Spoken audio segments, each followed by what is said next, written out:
મિત્રો, સોનું એક એવી વસ્તુ છે જે ભારતના દરેક ઘરમાં, દરેક બજારમાં અને દરેક મનમાં એક ખાસ સ્થાન ધરાવે છે. ગુજરાતમાં તો સોનું ખાલી એક ફક્ત ધાતુ નહીં પણ સમૃદ્ધિ, સલામતી અને સાંસ્કૃતિક વારસાનું પ્રતીક હોય છે.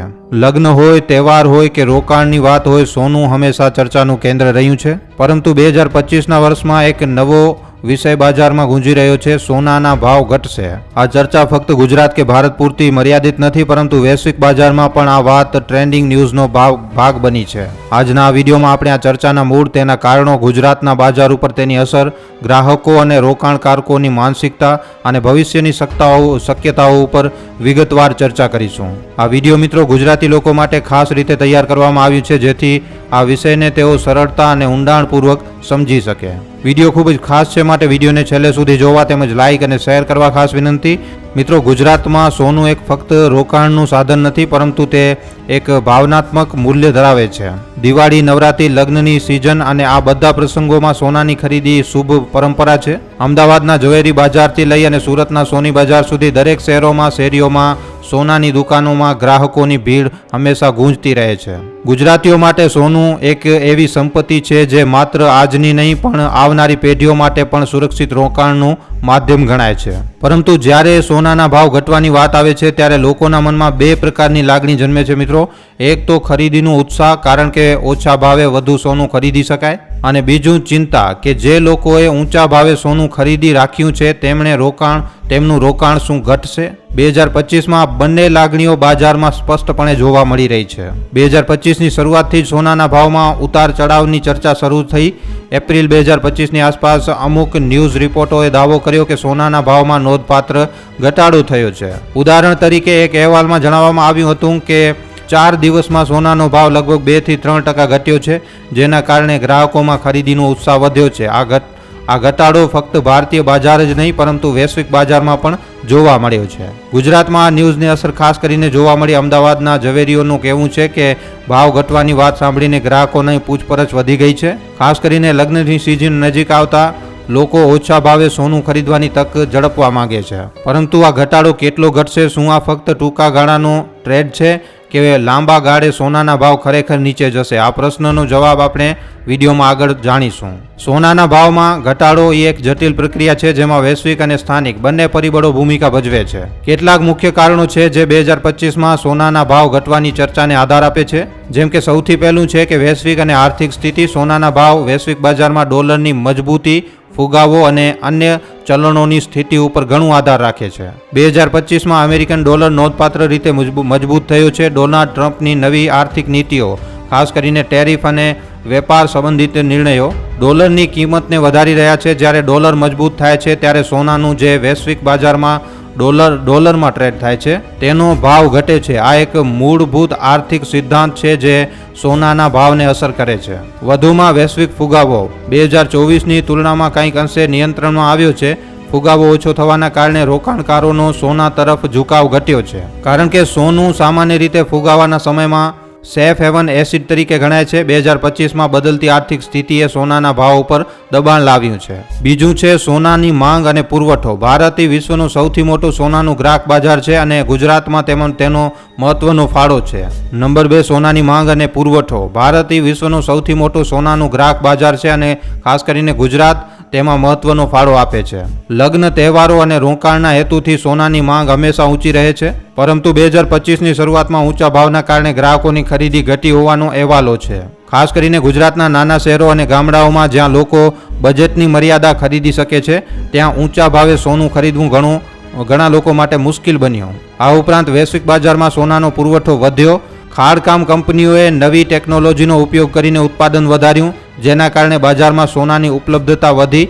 વધુ પુરવઠો અને ઓછી માંગ એ ભાવ ઘટાડવાનું એક મુખ્ય કારણ બન્યું છે. નંબર 3, સરકારી નીતિઓ અને આયાત. ભારતમાં સોનું મોટા ભાગે આયાત થાય છે અને સરકારની આયાત નીતિઓને તેના ભાવ પર સીધી અસર કરે છે. 2024ના બજેટમાં સોના ઉપરની કસ્ટમ ડ્યુટી ઘટાડવામાં આવી હતી, જેના કારણે ભાવમાં થોડો ઘટાડો જોવા મળ્યો. 2025માં પણ આવી નીતિઓની ચર્ચા ચાલી રહી છે. ઉદાહરણ તરીકે ભારત સરકારે સોનાની આયાતને પ્રોત્સાહન આપવા માટે નવા કરારો કર્યા હોવાનો સમાચાર છે, જેના કારણે સોનાનો પુરવઠો વધ્યો અને ભાવ ઘટવાની શક્યતા વધી. નંબર 4, વૈશ્વિક રાજકીય સ્થિતિ.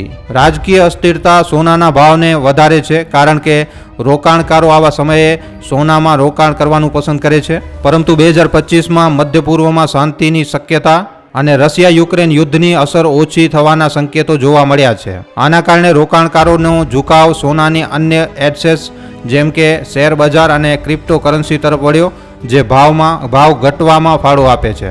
ગુજરાત ભારતના સૌથી મોટા સોનાના વેપારી કેન્દ્રોમાંથી એક છે. અમદાવાદ, સુરત, રાજકોટ અને વડોદરા જેવા શહેરોમાં સોનાનું વેપાર ખરીદી મોટા પાયે થાય છે. સોનાના ભાવમાં ઘટાડાની ચર્ચાએ ગુજરાતના બજારોમાં બે પ્રકારની અસરો ઊભી કરી છે. ગુજરાતમાં લગ્નની સિઝન એ સોનાની ખરીદીનો સૌથી મોટો સમય હોય છે. ભાવ ઘટવાની ચર્ચાએ ગ્રાહકોને ખરીદી માટે પ્રેરાય કર્યું છે. ખાસ કરીને મધ્યમ વર્ગના પરિવારો જેઓ ઊંચા ભાવને કારણે સોનું ખરીદવામાં અચકાતા હોય છે, તેઓ હવે બજારમાં સક્રિય થયા છે. અમદાવાદના ઝવેરી બજારમાં ગ્રાહકોની ભીડ વધી હોવાનો અહેવાલો છે. પછી જે લોકોએ ઊંચા ભાવે સોનું ખરીદીને રાખ્યું હોય તેમના માટે ભાવ ઘટવાની વાત ચિંતાનું કારણ બની શકે છે. ગુજરાતમાં ઘણા રોકાણકારો સોનાને લાંબા ગાળાના રોકાણ તરીકે જુએ છે. ભાવમાં ઘટાડો તેમના રોકાણની કિંમત ઘટાડી શકે છે, જેના કારણે બજારમાં થોડી સાવચેતી પણ જોવા મળી રહી છે. ગુજરાતના સોનાના વેપારીઓ આ ઘટનાને એક તક તરીકે જુએ છે. ઘણા વેપારીઓએ ઓછા ભાવે સોનું ખરીદીને સ્ટોક વધારવાનું શરૂ કર્યું છે, જેથી ભવિષ્યમાં ભાવ વધે ત્યારે નફો કમાઈ શકાય.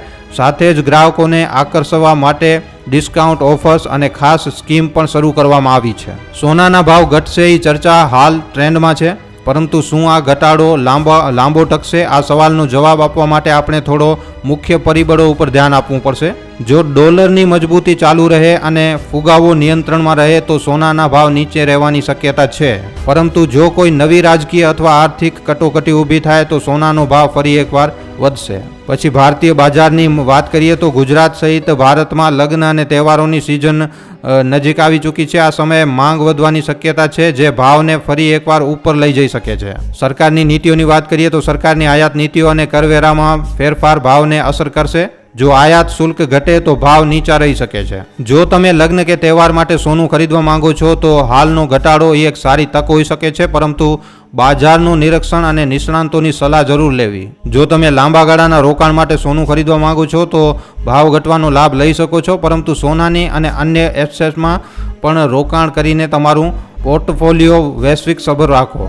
સોનાની શુદ્ધતા, હોલમાર્ક અને બજાર ભાવની ખરીદી કરો. ગુજરાતના ઝવેરીઓ પાસે પારદર્શક ભાવ અને ગુણવત્તાની ખાતરી મેળવી શકાય છે. અંતે મિત્રો, સોનાના ભાવ ઘટશે એ ચર્ચા 2025માં ગુજરાત અને ભારતના બજારમાં એક મહત્વનો વિષય બની છે. આ ઘટાડો વૈશ્વિક આર્થિક સ્થિતિ, માંગ, પુરવઠો, સરકારની નીતિઓ અને રાજકીય પરિસ્થિતિઓનું પરિણામ છે. ગુજરાતના ગ્રાહકો અને રોકાણકારો માટે આ એક તક અને પડકાર બંને છે. ભાવ ઘટવાથી ખરીદીનો ઉત્સાહ વધ્યો છે, પરંતુ સાથે જ સાવચેતી પણ જરૂરી છે. ભવિષ્યમાં સોનાના ભાવ કઈ દિશામાં જશે એ કહેવું હમણાં ખૂબ જ વધારે મુશ્કેલ છે, પરંતુ ગુજરાતીઓ માટે તો સોનું હંમેશા ખાસ સ્થાન ધરાવશે, પછી એના ભાવ ઘટે કે વધે. આ વિડીયોનો હેતુ તમને એ ચર્ચાનું ઊંડાણપૂર્વક વિશ્લેષણ આપવાનો હતો. આશા છે કે તમને આ માહિતી ઉપયોગી લાગશે. આના ઉપર તમારા શું અભિપ્રાય છે નીચે કોમેન્ટ સેક્શનમાં લખીને જણાવવા ખાસ વિનંતી.